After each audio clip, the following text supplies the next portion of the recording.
Okay. Magandang gabi, mga kapatid kaibigan.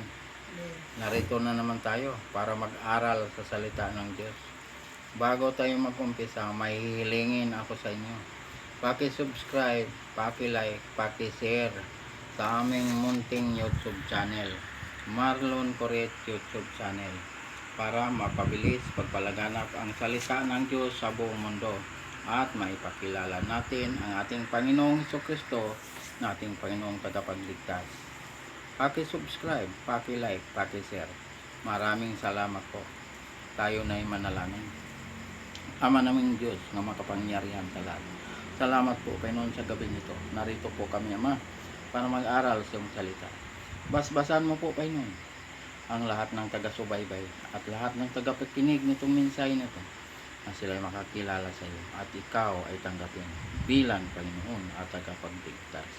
Ito ang aming hiling at samot-dalangin sa pangalan ng aming Panginoong Hesukristo, ng aming Panginoong tagapagligtas. Amen. Dito tayo mag-aral, mga kapatid kaibigan, sa Mateo 20, Kapitulo 24, versikulo 21 hanggang 27. Dito ang sinasabi dito sa versikulo 21. Sapagkat sa panahong iyon ay magkakaroon ng matinding paghihirap na hindi pa nangyayari buhat sa pasimula ng sanlibutan hanggang ngayon at hindi na mangyayari kailanman. Sabi rito, magkaroon ng matinding kahirapan.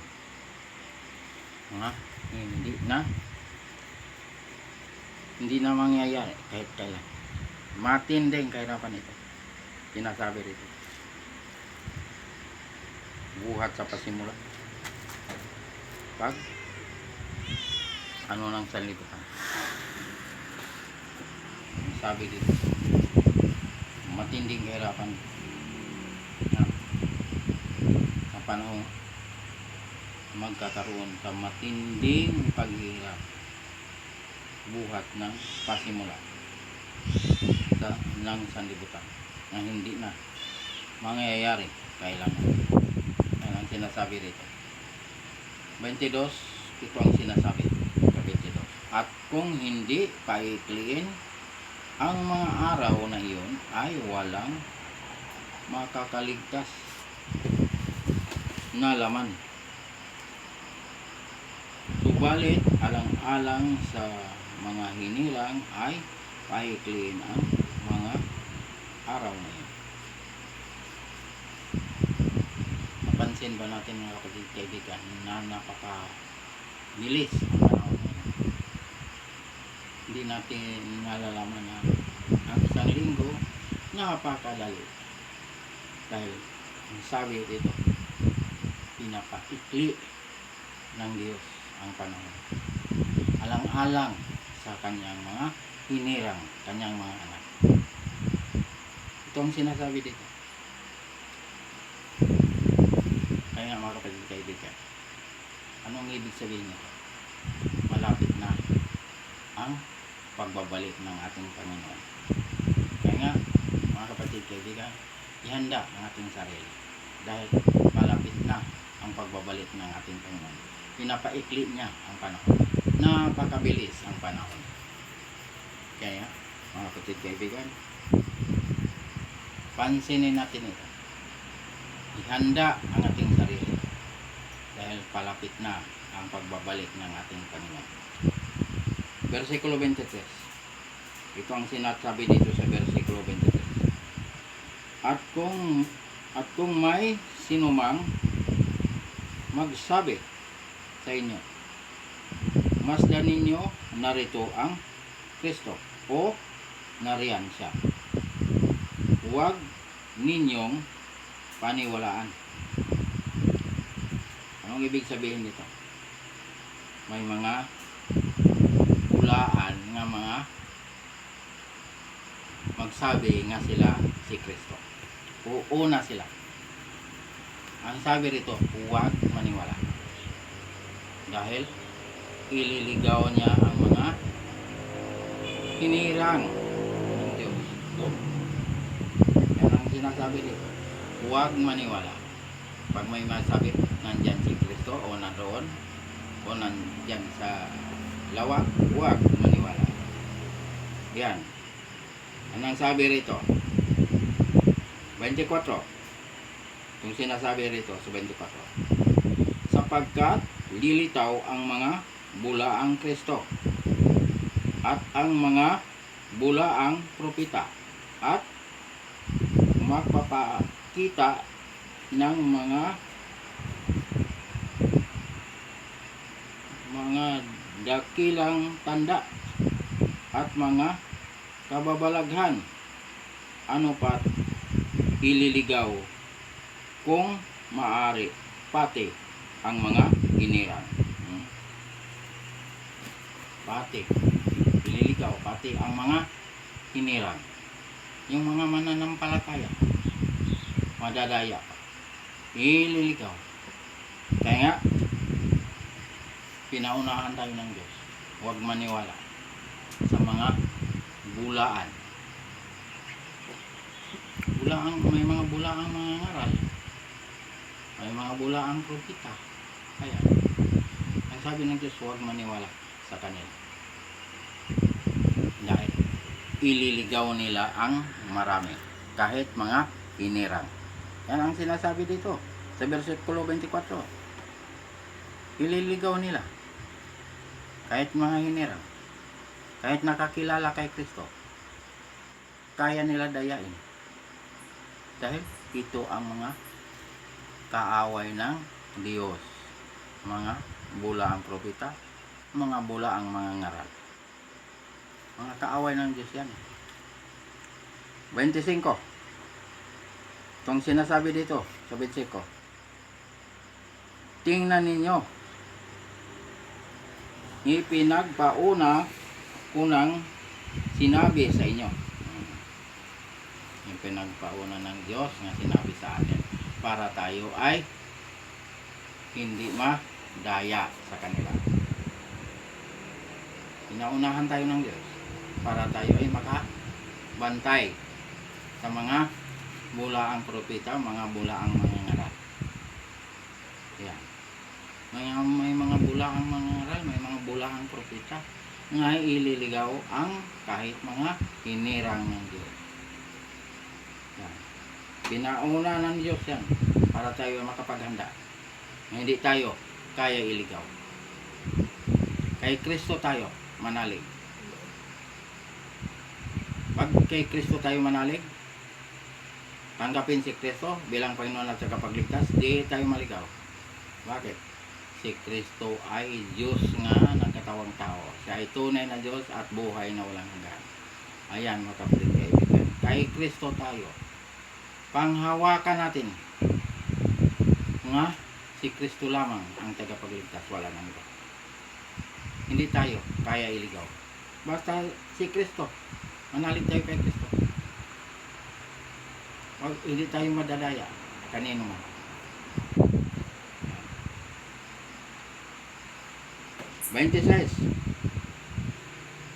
Ito ang sinasabi dito sa versikulo 26. Kaya kung sasabihin nila sa inyo, tingnan ninyo, siya'y nasa ilang, huwag kayong lumabas. Tingnan ninyo, siya'y nasa mga silid, huwag ninyong paniwalaan. May magsasabi nga nandyan siya sa silid. Ang sabi, huwag paniwalaan.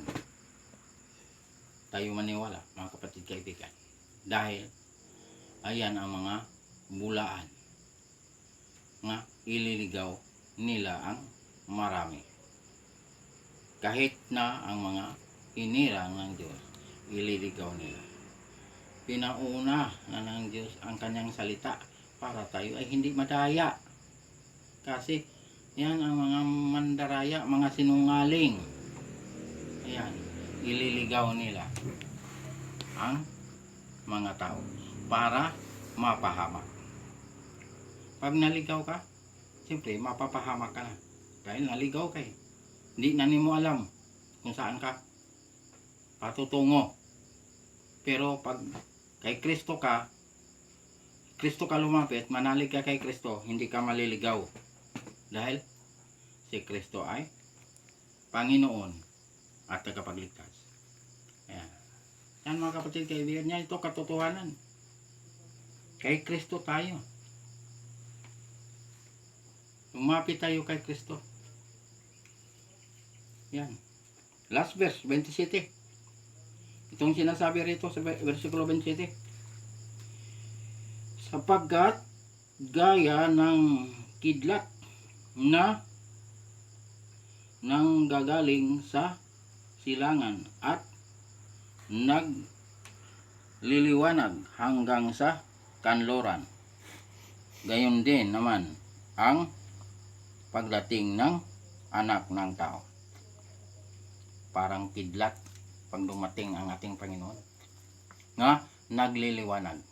Lahat ng mga mata nakakita pagdating ng ating Panginoon. Kasi makikita natin siya nga nasa alapaap. Parang kidlat nga nagliliwanag. Ayan ang sinasabi rito. Yan ang totoo nga dumating na ang Panginoon. Magliliwanag, parang kidlat. Pag dumating ating Panginoon. Ayan, ito katotohanan mga kapatid kaibigan. Itong salita na to, itong pinangaral, katotohanan ito. Kay ang Diyos ang may sabi nito. Hindi tayo maililigaw. Dahil tinuturuan tayo ng Diyos. Kaligtasan, siya ang tagapagligtas, si Kristo. Dahil siya ay Diyos nga nagkatawang tao. Siya ay tunay na Diyos at buhay na walang hanggan. Kay Kristo tayo manalig, kay Kristo tanggapin natin si Kristo. Manalig kay Kristo, tanggapin si Kristo bilang Panginoon at tagapagligtas. Diyan tayo nagkaroon ng kaligtasan. Nagkaroon tayo ng buhay na walang hanggan. Pangalan ay nakasulat sa aklat ng buhay. Yan mga kapatid kaibigan. Yan ang katiyakan sa kaligtasan. Dahil ang kaligtasan nasa pananalig kay Kristo, nasa pagtanggap kay Kristo. Napakahalaga ang kaligtasan. Ito ang pinakamahalaga, itong kaligtasan. Dahil dito sa lupa, hindi naman tayo dito magtatagal. Dahil hindi naman tayo taga rito. Ang sabi ng Diyos, babalik siya para isama niya tayo doon sa kanyang kaharian. Mga kapatid kaibigan, hinihintay natin ang pagparito ng ating Panginoon, yung pagbabalik ng ating Panginoon. Dahil pag bumalik nating Panginoon, wala na tayong paghihirap. Hindi na tayo maghihirap kahit kailan dahil hindi na tayo mamamatay. Hindi na tayo magkakasakit. Hindi tayo problema kung ano ibili ng mga gamot, kung anong ibili ng ating pagkain, o ano mga utang natin. Hindi na tayo magkaproblema. Bakit? Kasama natin ang Diyos. Pangako ng Diyos yan. Nga, babalikan niya tayo at isasama niya tayo doon sa kanyang kaharian. Ayan ang kagandahan mga kapatid kaibigan, na tayo ay nakakatiyak sa ating kaligtasan. Kaya mga kapatid kaibigan, dito ipinangaral si Kristo dahil siya ay tunay na Diyos at buhay na walang hanggan. Siya ay Diyos nga nagkatawang tao. Yan. Ipinangaral dito sa buong mundo dahil wala nang ibang tagapagligtas kundi si Jesucristo lamang. Pag matapos mong tinanggap ang ating Panginoon, anong gagawin mo? Magpabautismo sa pangalan ng Ama, pangalan ng Anak, pangalan ng Espiritu Santo. Yan ang ating gagawin.